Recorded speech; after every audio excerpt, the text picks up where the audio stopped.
The Reluctant Dragon by Kenneth Grahame.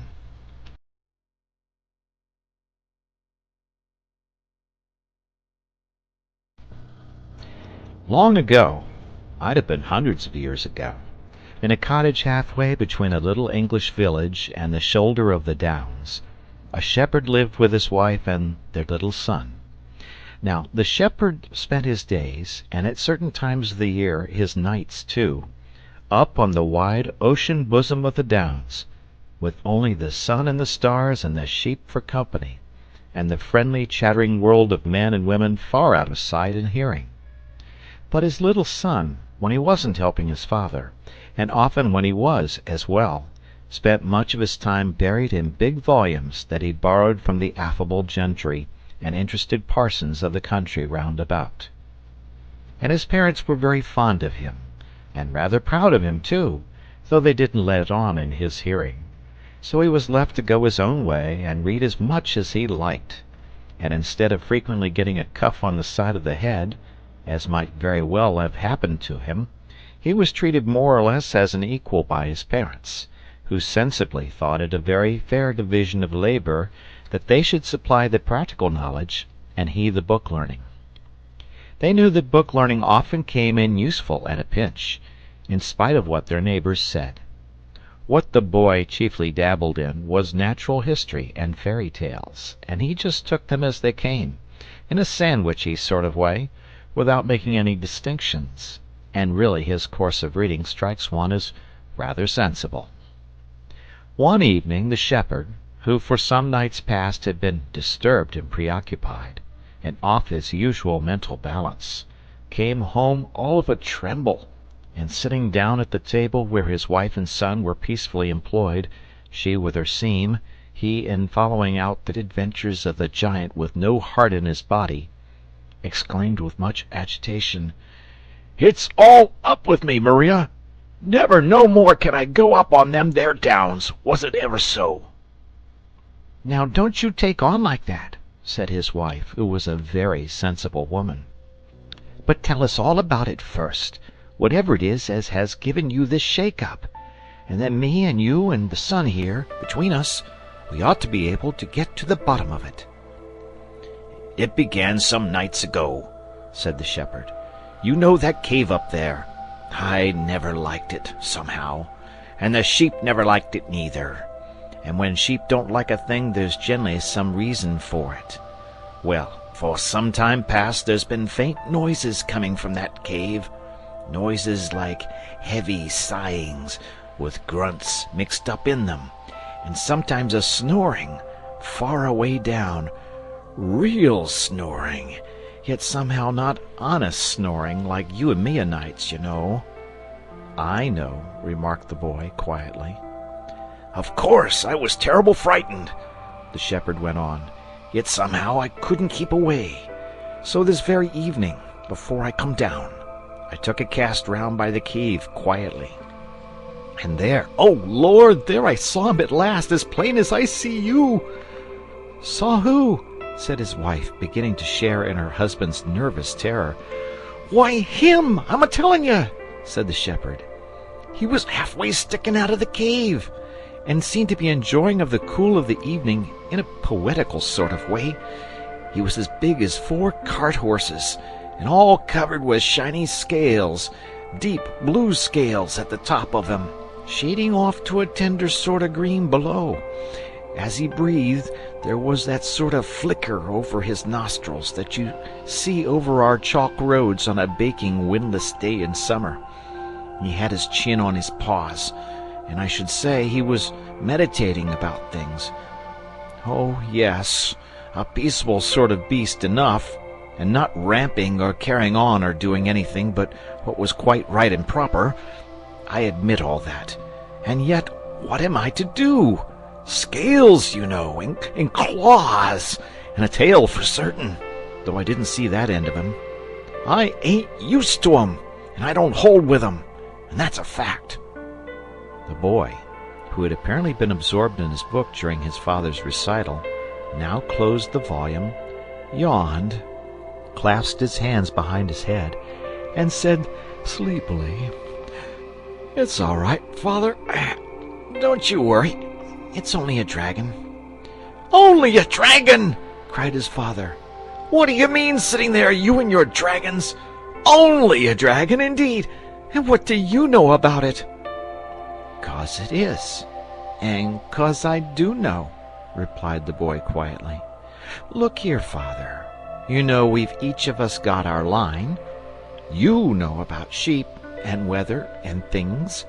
I know about dragons.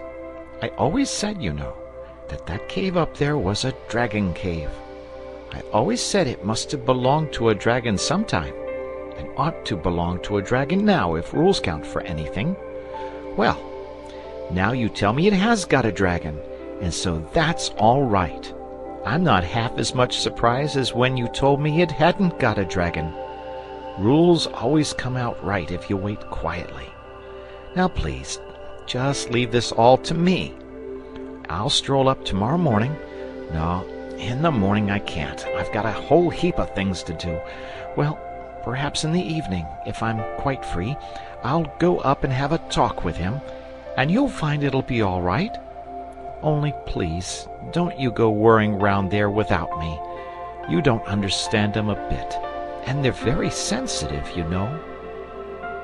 He's quite right, Father, said the sensible mother. As he says, dragons is his line and not ours. He's wonderful knowing about book beasts, as everyone allows. And to tell the truth, I'm not half happy in my own mind, thinking of that poor animal lying alone up there, without a bit of hot supper or anyone to change the news with. And maybe we'll be able to do something for him. And if he ain't quite respectable, our boy'll find it out quick enough. He's got a pleasant sort of way with him that makes everybody tell him everything. Next day, after he'd had his tea, the boy strolled up the chalky track that led to the summit of the downs. And there, sure enough, he found the dragon, stretched lazily on the sward in front of his cave. The view from that point was a magnificent one. To the right and left, the bare and billowy leagues of downs. In front, the vale, with its clustered homesteads, its threads of white roads running through orchards and well-tilled acreage, and far away, a hint of gray old cities on the horizon. A cool breeze played over the surface of the grass, and the silver shoulder of a large moon was showing above distant junipers. No wonder the dragon seemed in a peaceful and contented mood. Indeed, as the boy approached, he could hear the beast purring with a happy regularity. Well, we live and learn, he said to himself. None of my books ever told me that dragons purred. Hello, dragon, said the boy quietly when he got up to him. The dragon, on hearing the approaching footsteps, made the beginning of a courteous effort to rise, but when he saw it was a boy, he set his eyebrows severely. Now, don't you hit me, he said, or bung stones, or squirt water or anything. I won't have it, I tell you. Not going to hit you, said the boy wearily, dropping on the grass beside the beast. And don't, for goodness sake, keep on saying don't. I hear so much of it, and it's monotonous. It makes me tired. I've simply looked in to ask how you were, and all that sort of thing. But if I'm in the way, I can easily clear out. I've lots of friends, and no one can say I'm in the habit of shoving myself in where I'm not wanted. No, don't go off in a huff, said the dragon hastily. Fact is, I'm as happy up here as the day's long. Never without an occupation, dear fellow, never without an occupation. And yet, between ourselves, it is a trifle dull at times. The boy bit off a stalk of grass and chewed it. Going to make a long stay here? He asked politely. Can't hardly say at present, replied the dragon. It seems a nice enough place, but I've only been here a short time, and one must look about and reflect and consider before settling down. It's rather a serious thing, settling down, Besides, now I'm going to tell you something. You'd never guess it if you tried ever so. Fact is, I'm such a confoundedly lazy beggar." "You surprise me," said the boy civilly. "It's the sad truth," the dragon went on, settling down between his paws and evidently delighted to have found a listener at last. "And I fancy that's really how I came to be here. You see, all the other fellows were so active and earnest and all that kind of thing, always rampaging and skirmishing and scouring the desert sands and pacing the margin of the sea and chasing knights all over the place and devouring damsels and going on generally. Whereas I like to get my meals regular and then to prop my back against a bit of rock and snooze a bit and wake up and think of things going on and how they kept going on just the same, you know. So when it happened, I got fairly caught." "When what happened, please?" asked the boy. "That's just what I don't precisely know," said the dragon. "I suppose the earth sneezed, or shook itself, or the bottom dropped out of something. Anyhow, there was a shake and a roar and a general stramash, and I found myself miles away underground and wedged in as tight. Well, thank goodness my wants are few, and at any rate I had peace and quietness and wasn't always being asked to come along and do something. And I've got such an active mind, always occupied, I assure you. But time went on. There was a certain sameness about the life, and at last I began to think it would be fun to work my way upstairs and see what you other fellows were doing. So I scratched and burrowed and worked this way and that way, and at last I came out through this cave here. And I liked the country and the view and the people, what I've seen of them, and on the whole I feel inclined to settle down here." "What's your mind always occupied about?" asked the boy. "That's what I want to know." The dragon colored slightly and looked away. Presently he said bashfully, "Did you ever, just for fun, try to make up poetry? Verses, you know?" "Course I have," said the boy. "Heaps of it. And some of it's quite good, I feel sure. Only there's no one here cares about it. Mother's very kind and all that when I read it to her, and so's father for that matter. But somehow they don't seem to—" "Exactly!" cried the dragon. "My own case exactly. They don't seem to, and you can't argue with them about it. Now you've got culture, you have.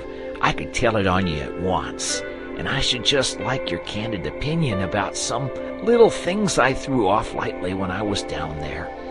I'm awfully pleased to have met you, and I'm hoping the other neighbors will be equally agreeable.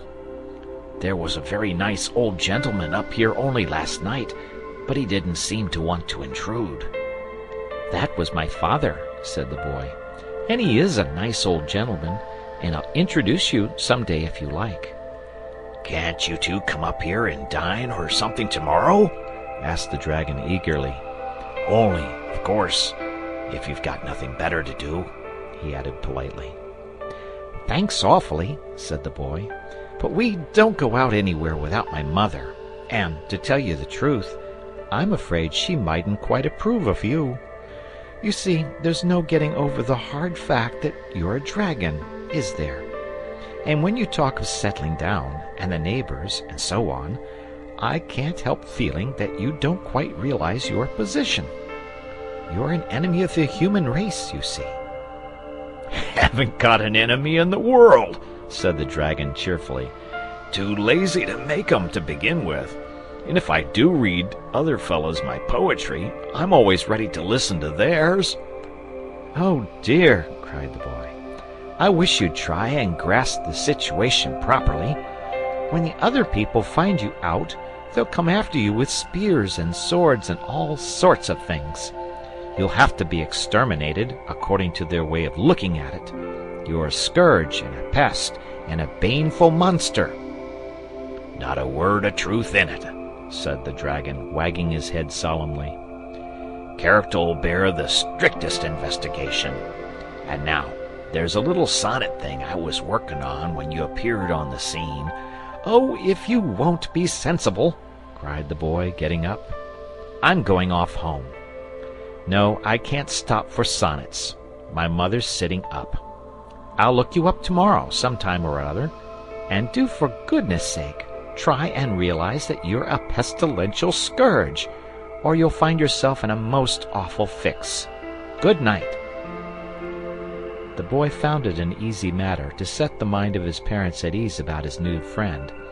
They had always left that branch to him, and they took his word without a murmur. The shepherd was formally introduced, and many compliments and quiet inquiries were exchanged.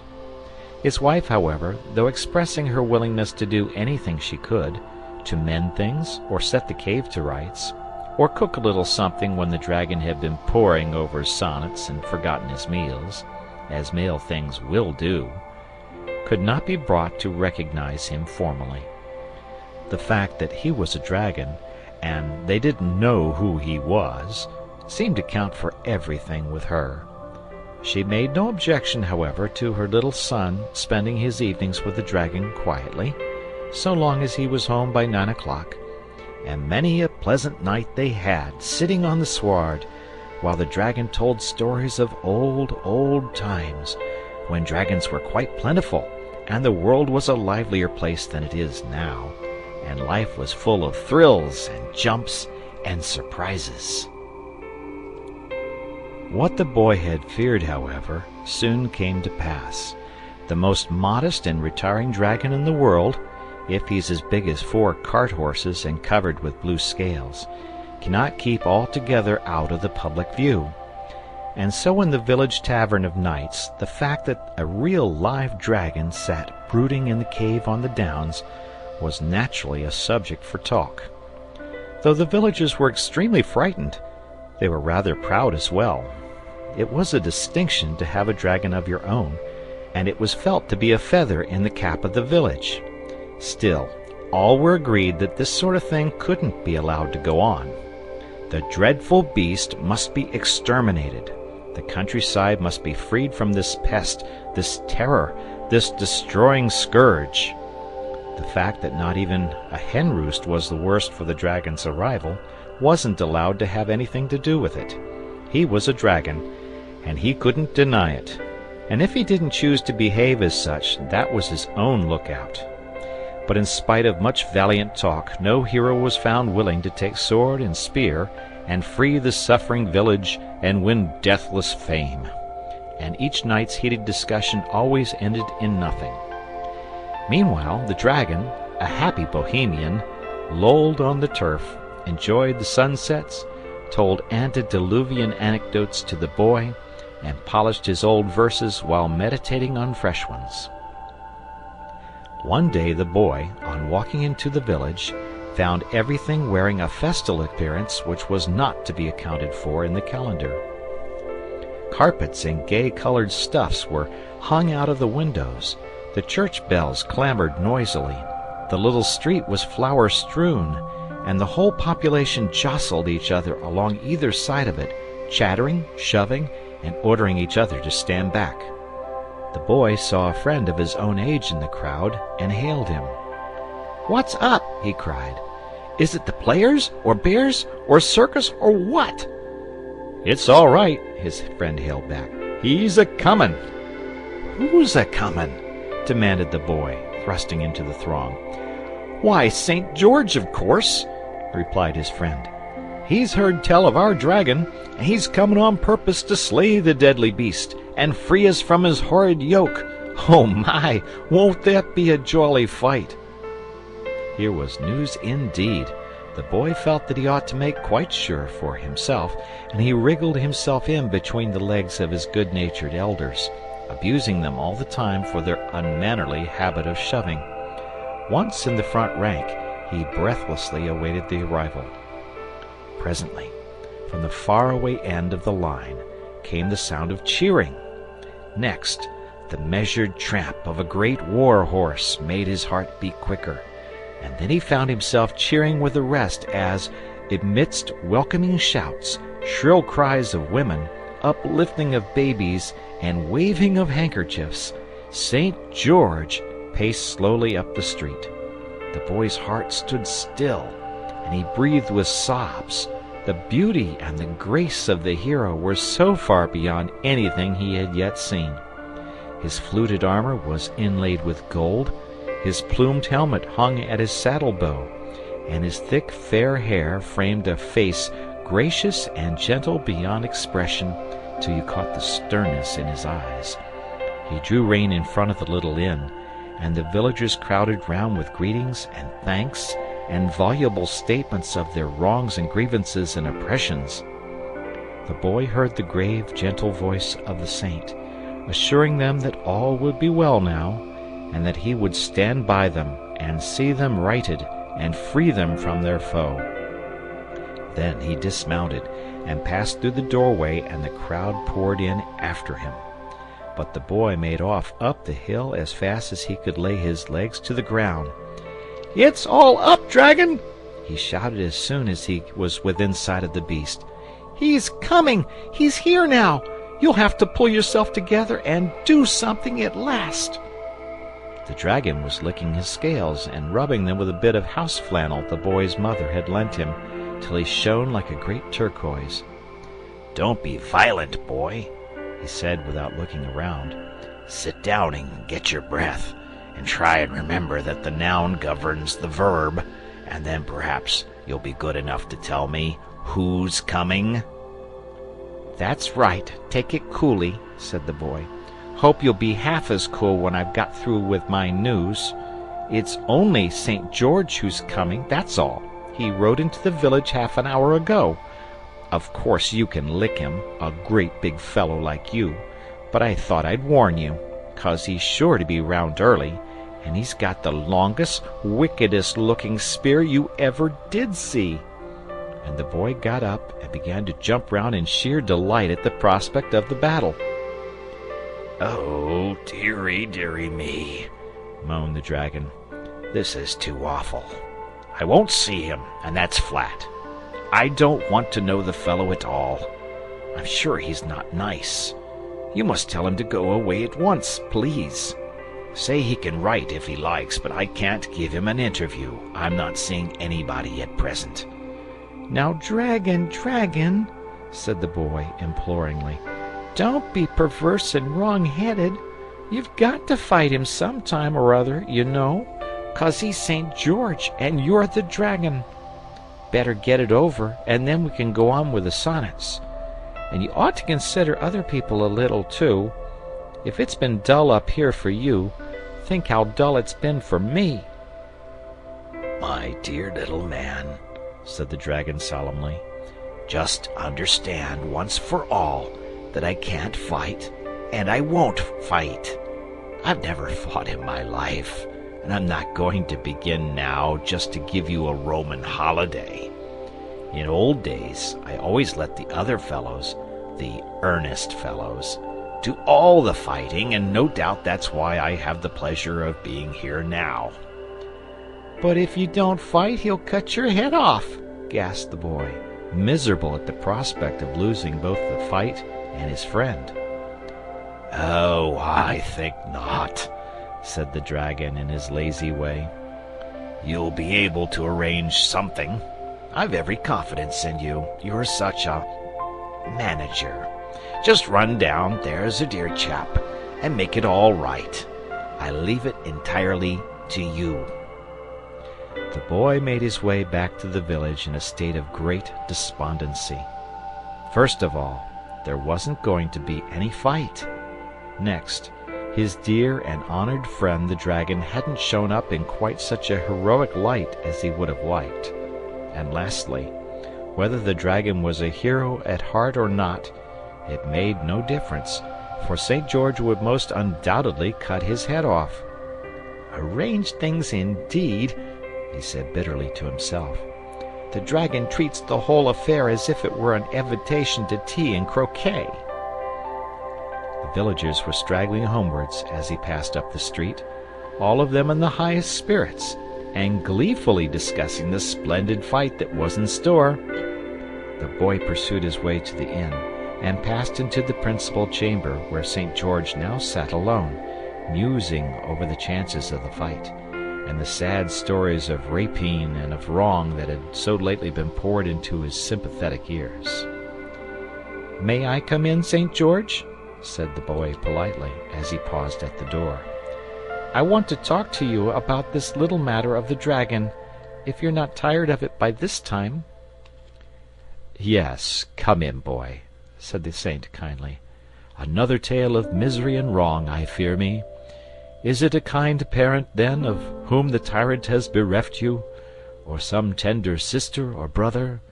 Well, it shall soon be avenged." "Nothing of the sort," said the boy. "There's a misunderstanding somewhere, and I want to put it right. The fact is, this is a good dragon." "Exactly," said St. George, smiling pleasantly. "I quite understand. A good dragon. Believe me, I do not in the least regret that he is an adversary worthy of my steel, and no feeble specimen of his noxious tribe." "But he's not a noxious tribe!" cried the boy distressedly. Oh dear, how stupid men are when they get an idea into their heads. I tell you, he's a good dragon, and a friend of mine, and tells me the most beautiful stories you ever heard, all about old times and when he was little. And he's been so kind to Mother, and Mother would do anything for him. And Father likes him too, though Father doesn't hold with art and poetry much, and always falls asleep when the dragon starts talking about style.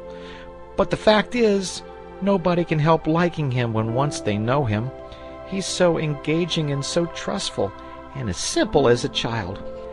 "Sit down and draw your chair up," said St. George. "I like a fellow who sticks up for his friends, and I'm sure the dragon has his good points, if he's got a friend like you. But that's not the question. All this evening I've been listening, with grief and anguish unspeakable, to tales of murder, theft, and wrong, rather too highly colored, perhaps, not always quite convincing, but forming in the main a most serious role of crime. History teaches us that the greatest rascals often possess all the domestic virtues, and I fear that your cultivated friend, in spite of the qualities which have won, and rightly, your regard, has got to be speedily exterminated." "Oh, you've been taking in all the yarns those fellows have been telling you," said the boy impatiently. "Why, our villagers are the biggest storytellers in all the country round. It's a known fact. You're a stranger in these parts, or else you'd have heard it already. All they want is a fight. They're the most awful beggars for getting up fights. It's meat and drink to them. Dogs, bulls, dragons, anything so long as it's a fight. Why, they've got a poor innocent badger in the stable behind here at this moment. They were going to have some fun with him today, but they're saving him up now till your little affair's over. And I've no doubt they've been telling you what a hero you are, and how you were bound to win, in the cause of right and justice, and so on. But let me tell you, I came down the street just now, and they were betting 6-4 on the dragon freely." 6-4 on the dragon," murmured St. George sadly, resting his cheek on his hand. "This is an evil world, and sometimes I begin to think that all the wickedness in it is not entirely bottled up inside of dragons. And yet, may not this wily beast have misled you as to his real character, in order that your good report of him may serve as a cloak for his evil deeds?" "Nay, may there not be, at this very moment, some hapless princess immured within yonder gloomy cavern?" The moment he had spoken, St. George was sorry for what he had said. The boy looked so genuinely distressed.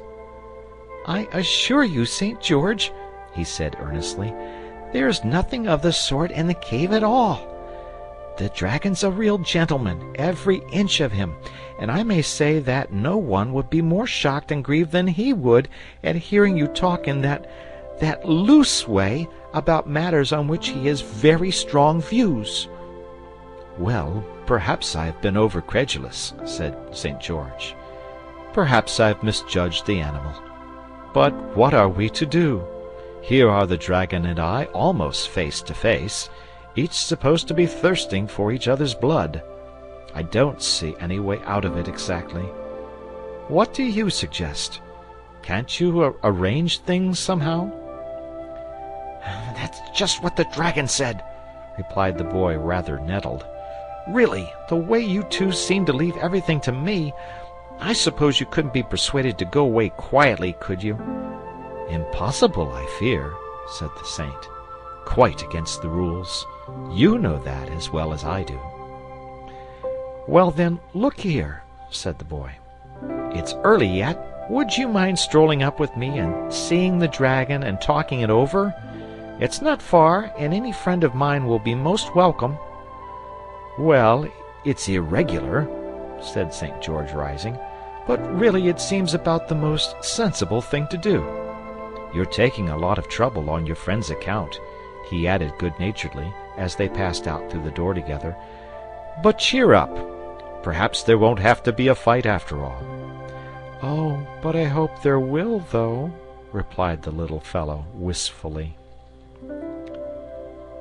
"I've brought a friend to see you, dragon," said the boy, rather loud. The dragon woke up with a start.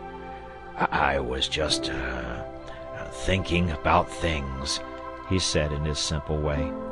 "Very pleased to make your acquaintance, sir. Charming weather we're having." "This is St. George," said the boy shortly. "St. George, let me introduce you to the dragon. We've come up to talk things over quietly, dragon, and now for goodness sake do let us have a little straight common sense, and come to some practical business-like arrangement, for I'm sick of views and theories of life and personal tendencies and all that sort of thing. I may perhaps add that my mother's sitting up."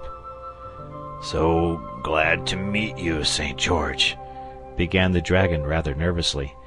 "Because you've been a great traveler, I hear, and I've always been rather a stay-at-home. But I can show you many antiquities, many interesting features of our countryside if you're stopping here any time." "I think," said St. George in his frank, pleasant way, "that we'd really better take the advice of our young friend here, and try to come to some understanding on a business footing about this little affair of ours.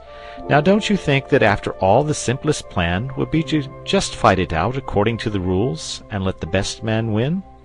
They're betting on you, I may tell you, down in the village, but I don't mind that."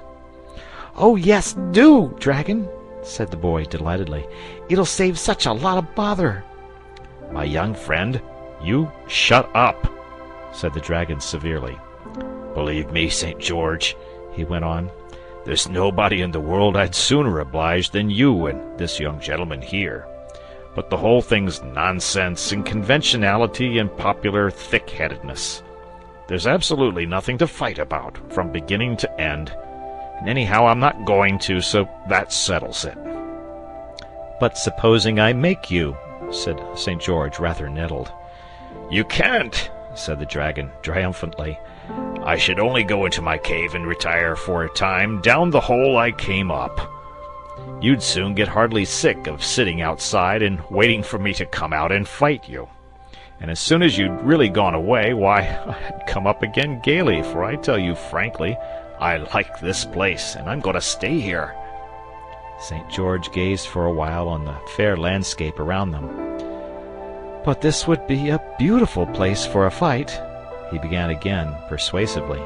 "These great bare rolling downs for the arena, and me in my golden armor showing up against your big blue scaly coils.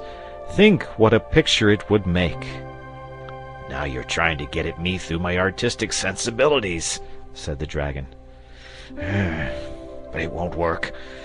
Not but what it would make a very pretty picture, as you say," he added, wavering a little. "We seem to be getting rather nearer to business," put in the boy.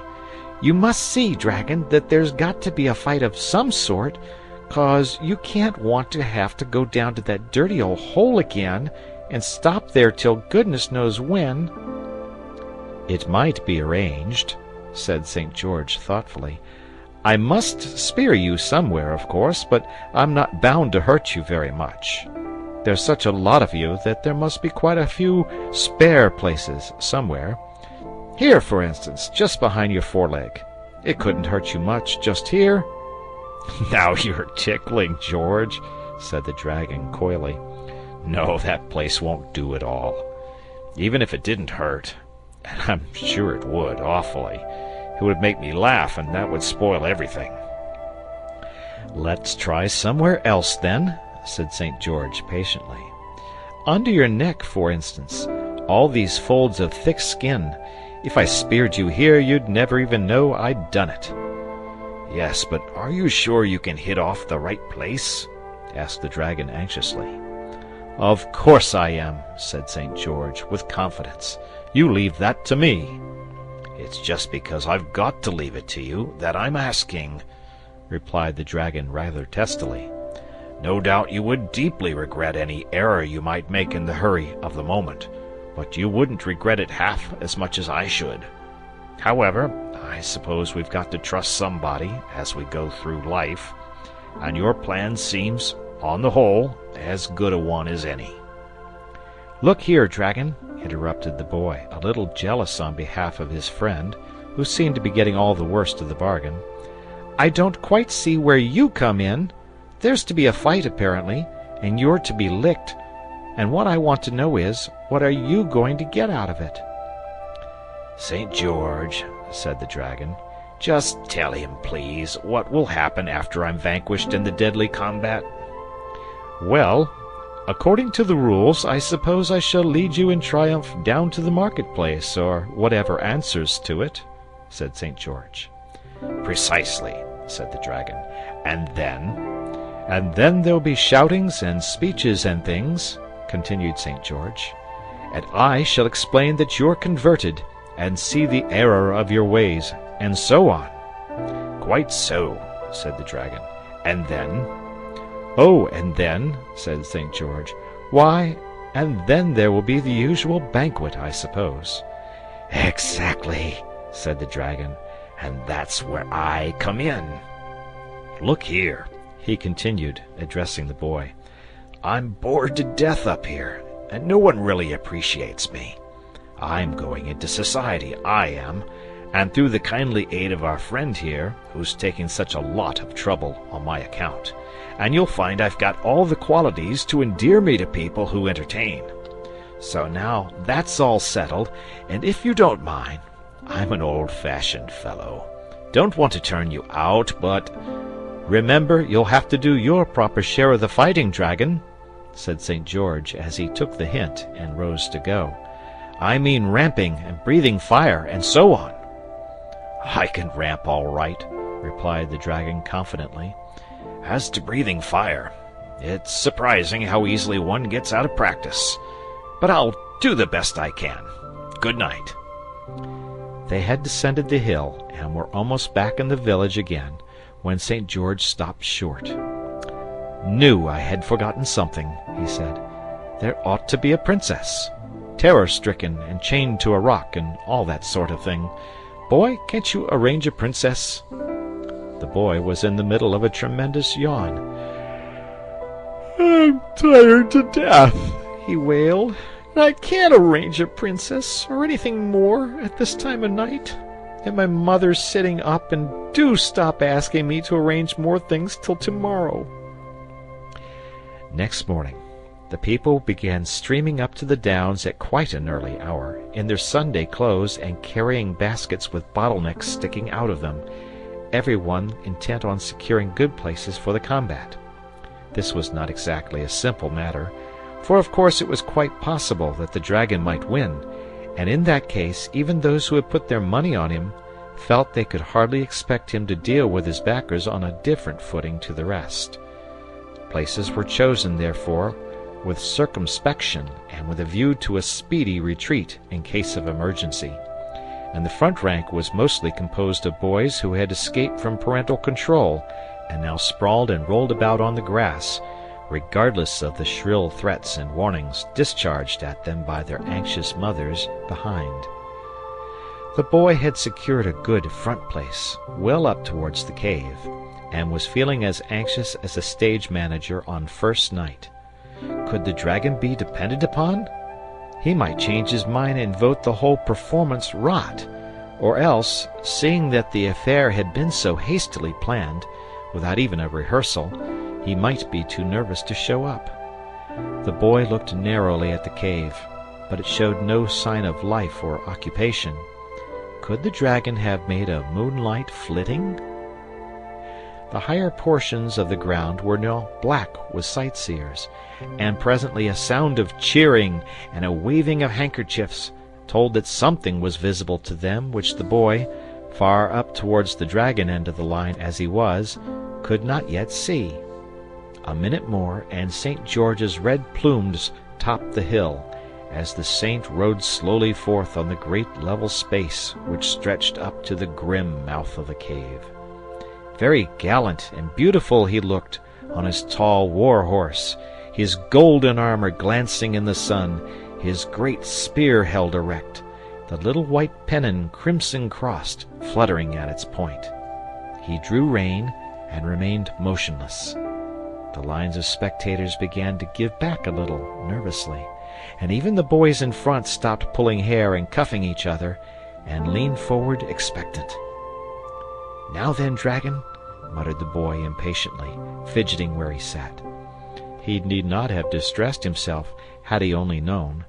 The dramatic possibilities of the thing had tickled the dragon immensely, and he had been up from an early hour, preparing for his first public appearance with as much heartiness as if the years had run backwards, and he had been again a little dragonlet, playing with his sisters on the floor of their mother's cave at the game of saints and dragons, in which the dragon was bound to win.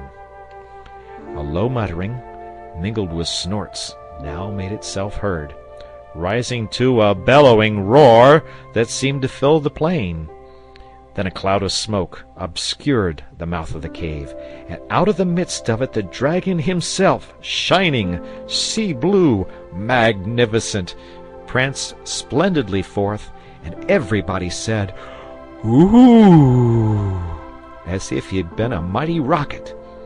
His scales were glittering, his long spiky tail lashed his sides, his claws tore up the turf and sent it flying high over his back, and smoke and fire incessantly jetted from his angry nostrils. "Oh, well done, dragon!" cried the boy excitedly. "Didn't think he had it in him," he added to himself. St. George lowered his spear, bent his head, dug his heels into his horse's sides, and came thundering over the turf. The dragon charged with a roar and a squeal, a great blue whirling combination of coils and snorts and clashing jaws and spikes and fire. "Missed!" yelled the crowd. There was a moment's entanglement of golden armor and blue-green coils and spiky tail, and then the great horse, tearing at his bit, carried the saint, his spear swung high in the air almost up to the mouth of the cave. The dragon sat down and barked viciously, while St. George with difficulty pulled his horse round into position. "End of round 1, thought the boy. "How well they managed it! But I hope the saint won't get excited. I can trust the dragon all right. What a regular play-actor the fellow is!"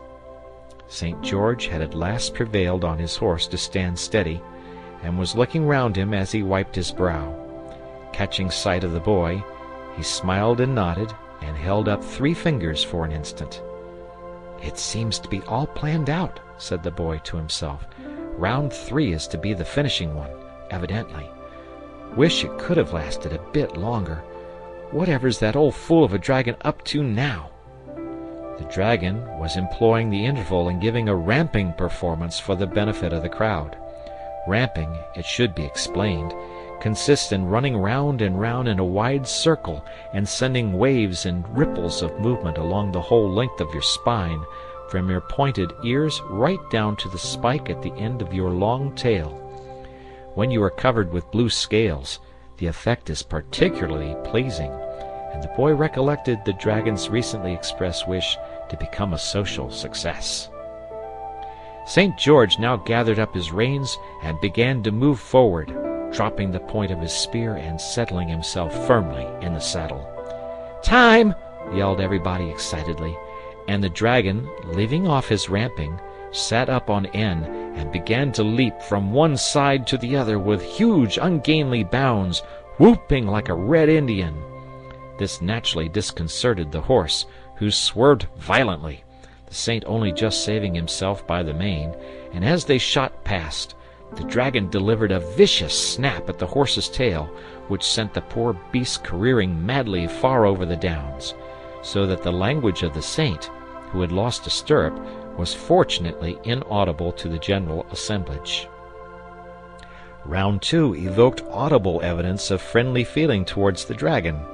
The spectators were not slow to appreciate a combatant who could hold his own so well and clearly wanted to show good sport, and many encouraging remarks reached the ears of our friend as he strutted to and fro, his chest thrust out and his tail in the air, hugely enjoying his new popularity.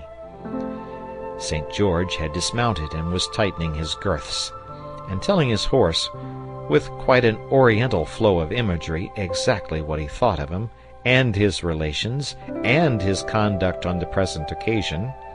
So the boy made his way down to the saint's end of the line, and held his spear for him.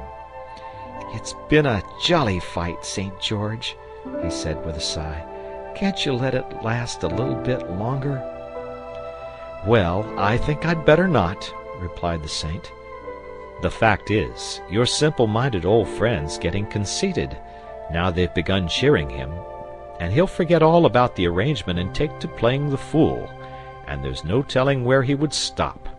I'll just finish him off this round." He swung himself into the saddle and took his spear from the boy. "Now don't you be afraid," he added kindly. "I've marked my spot exactly, and he's sure to give me all the assistance in his power, because he knows it's his only chance of being asked to the banquet." St. George now shortened his spear, bringing the butt well up under his arm, and instead of galloping as before, trotted smartly towards the dragon, who crouched at his approach, flicking his tail till it cracked in the air like a great cart whip.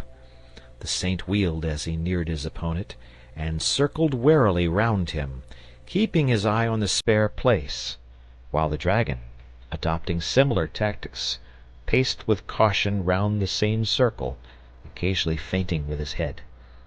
So the two sparred for an opening, while the spectators maintained a breathless silence. Though the round lasted for some minutes, the end was so swift that all the boy saw was a lightning movement of the saint's arm, and then a whirl and a confusion of spines, claws, tail, and flying bits of turf.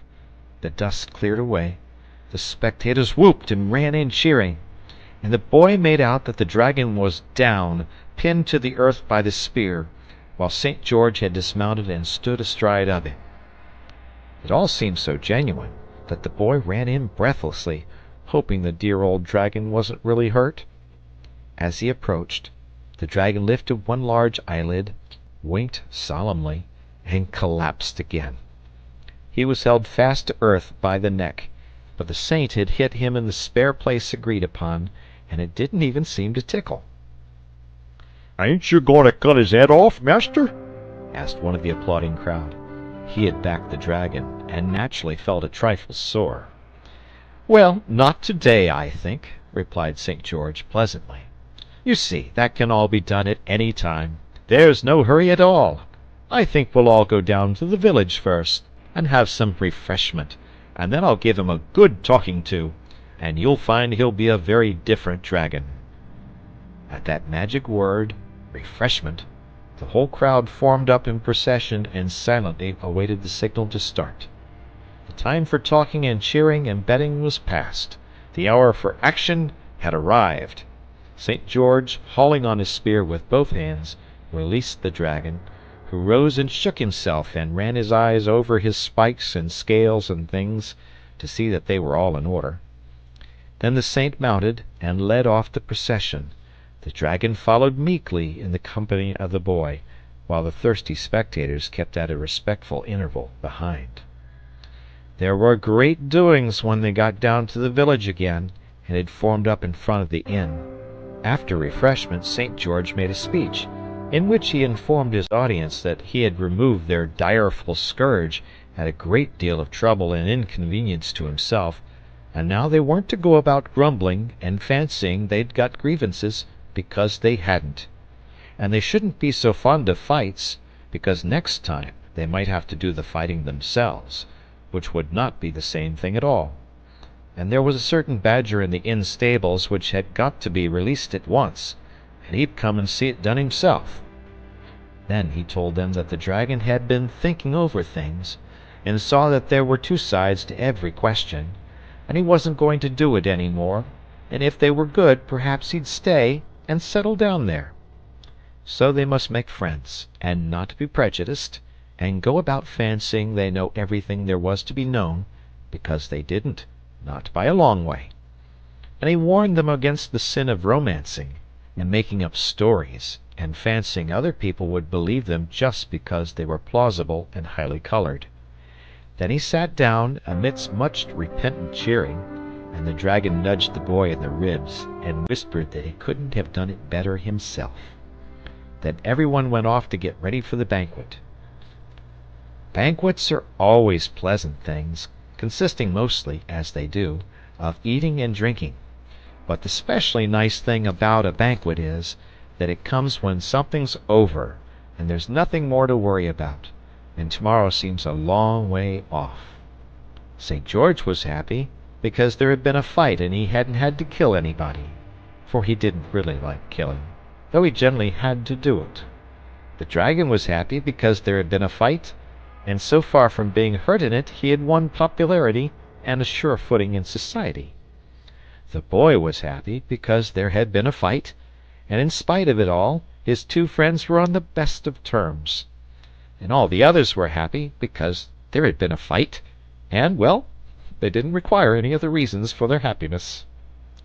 The dragon exerted himself to say the right thing to everybody, and prove the life and soul of the evening, while the saint and the boy, as they looked on, felt that they were only assisting at a feast of which the honor and the glory were entirely the dragon's. But they didn't mind that, being good fellows, and the dragon was not in the least proud or forgetful. On the contrary, every 10 minutes or so he leant over toward the boy and said impressively, "Look here, you will see me home afterwards, won't you?" And the boy always nodded, though he had promised his mother not to be out late. At last the banquet was over.